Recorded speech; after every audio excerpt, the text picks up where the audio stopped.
Hello there, I'm lovely jewelry makers. I'm Christina at CSLdesigns, and today I'm going to show you how to make these elegant cabochon wirework rings. Now this design can be used for many different sizes and shapes of cabochons, and they're pretty simple to make. So if you want to learn how you can make your own, then keep watching. So I'm using regular round silver coated copper wire, and the first gauge is a 0.8mm, which is the base wire. And then I'm using a 0.4mm for the weaving wire. And finally, of course, we need to get a cabochon. Now the specific one that I'm using is a 1.3 by 2.7 centimeter. So it's a bit of an elongated oval shape. And it's a sunstone gemstone cabochon, but this technique will work for many different sizes and shapes as well. Then I'm using my flush cutters to cut our wire with, tweezers and nose pliers to manipulate the wire, and finally a ring mandrel to get the right size and shape. We then need to cut two lengths of our base wires, and these are about 20 centimeters long. And the weaving wire I'm leaving attached to the reel so we have minimum waist stitch. So first off, we need to make the ring shank. So I'm going to grab one of my base wires and my weaving wire.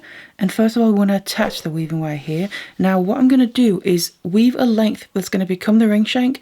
And I'm going to do that across about the middle of the base wire here. So we just want to start a little bit in from one end. So we're going to end up with the weaved section across the middle. And just leave a short tail to hold on to. And then I'm just going to wrap the weaving wire around the base wire here just once like that, and then I'm going to bring in the other base wire, lay that as the new top one, and then bring the weaving wire over the top of both of them, down behind, and then come up between the two to be able to wrap around the top one by itself and then down behind again.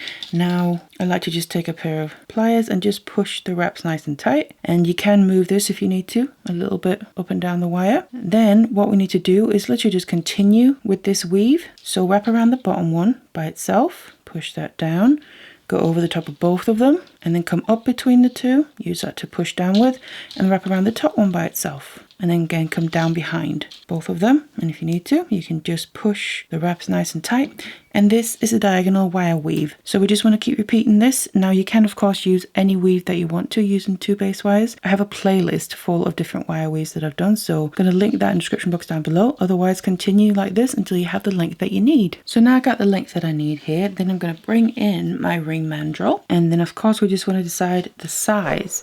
So I'm going to place it on the size that I want, and then just shape this around the ring mandrel and have the two ends there overlapping next to each other like that. And then you can see what we need to make sure of is the weave doesn't 100% meet up with each other there. You just need to make sure there's a little bit of space between the ends of the weave. We can now go in and cut off the wire from the reel here, but make sure to leave a decent tail because we just need to use it a little bit more, but roughly about 20 centimeters or so, just enough to make a couple more rounds of the weave. And then what we need to do is basically attach the two ends together so it's not going to be open like this. So I'm going to use the tail that I cut off for that, and you just want to, you can kind of pull it open a bit more to have space to weave with. So I just want to make sure to pull them close to each other so they sit right next to each other. So now basically we're going to have 4 base wires instead of 2, but otherwise I'm just going to continue with the weave. And of course this end has the other end of the weave, so we just need to use the end to go down between the wires to start off this next round, and just pull it so it sits just nice and tight next to each other there. Then go over the top of the bottom 2 base wires. We can just keep using the end to feed it through like that, and then we need to come up between those 2 base wires,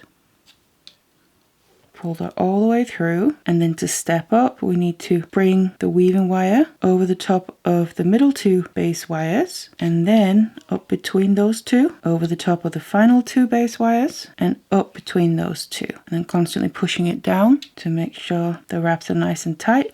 And of course just bring it around that top one by itself to do that single wrap, and then I'm going to bring it all the way down through the ring band. And that is our first round with 4 base wires. You can just kind of straighten this out and tighten it up. Now you just want to repeat this and do it again, and then I've done 2 rounds there, and that's going to be fine. You can always do more if you want to, but I feel that's secure enough. And then as you're going to be able to tell, you probably end up with a bit of a gap between this weave that we've just done and the end on the other end of the weave there. So what we're going to do is just pull the base wires from that end tighter, and that brings them close together there. And then we have the ring band fully in place. Then it's time to bring in the cabochon here, because obviously this now needs to be placed on top and then captured safely in place. So I'm going to just place the middle of the cabochon onto this section that we did the 4 base wires with the weave, and just put a finger through the ring band there behind it, and then your thumb on top to try and keep hold of it. Now this part can be a little fiddly, but just kind of take your time, and we can always adjust it as we go. Now I'm going to use these lengths on the one side and the other lengths of the base wires on the opposite side to capture each side of the stone. And I'm going to use them both as if they were one. So maneuver them alongside each other. And I'm going to just start with one side, doesn't matter what side. Bring them from underneath there and then go towards the end of the stone and then gently over the top. But make sure you come out to the point where we're capturing beyond the widest point of the stone, going across to the opposite side. And now I do just kind of like to swap around as I'm doing this and swapping back and forth. And also that makes sure to check that I've got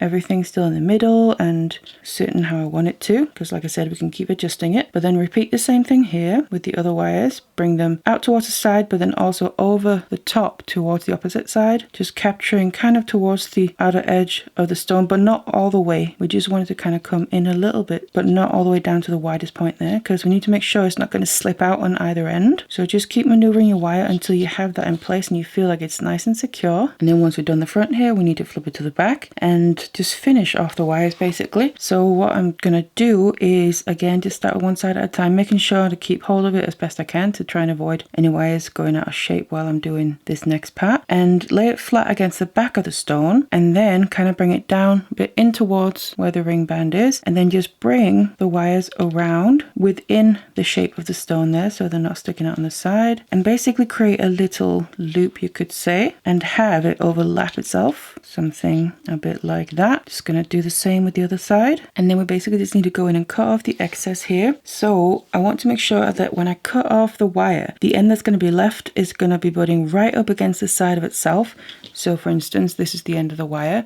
It's going to butt up against the side of itself as we've done that loop around. So I want to make sure to cut it just at that point. And then you will find that it's just slightly sticking up. So we do just need to take Tweezernose pliers here, and I like to just go in on the very end of the wires and just bend them inwards a little bit before I then push them down and flatten them out. So that way they're not sticking out and kind of gonna catch on the skin. And as you can see, they're butting up against the side of themselves, so these ends shouldn't catch or scratch on the skin. And then of course just flip them around, do the same on the other side. Now at this point you can just get rid of the weaving wires and your ring is done. But what you could also do, one last thing, if you feel like you need a little bit more security, especially if it's a bit of a bigger stone like this one is here, then you can use these ends of the weaving wire and just grab onto these wires here that we wrapped around the stone, and just through the loops that we created on the back, just to grab onto them and basically connect them to the ring band, which will then just give them a little bit more stability so they can't kind of pull open. So you can always do that as an option. And then we can just finish off the ends of the weaving wire. Make sure to tuck them away, and then you have your finished ring ready to wear. Now these rings will be available for sale in my shop, so you can check that out using the link in the description box below. And there you can also sign up for my newsletter so you can always stay up to date with everything that's going on. Otherwise, I really hope you enjoyed this one. Thank you so much for watching it, and I'll see you in the next one.